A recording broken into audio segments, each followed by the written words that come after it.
నిన్న మొన్న ఆ మధ్యలాన్ని కుక్కలు మొరిగినాయి. నిన్న మొన్న ఒక నక్క బయలుదేరింది, మొన్న సూర్యాపేటకు పోయింది, నిన్న కరీంనగర్ పోయింది. ఆయన అంటుండు నన్ను ఏం బిక్తారు మీరని. మొన్న మాట్లాడింది మీరు చూసి ఉంటారు, కేసీఆర్ గారు మాట్లాడింది నా ఎంటిక కూడా బీకలేరని మాజీ ముఖ్యమంత్రిగా మాట్లాడిండు. ఇది మాజీ ముఖ్యమంత్రి మాట్లాడే భాషనేనా?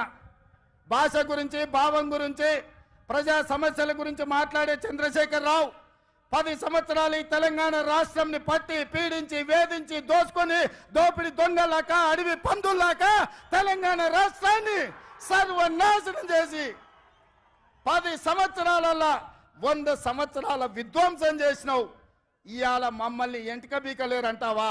మా కాంగ్రెస్ పార్టీ కార్యకర్తలు అనుకుంటే నీ ముడ్డి మీద డ్రాయర్ కూడా ఉండదు పీకడం మొదలు పెడితే బిడ్డ.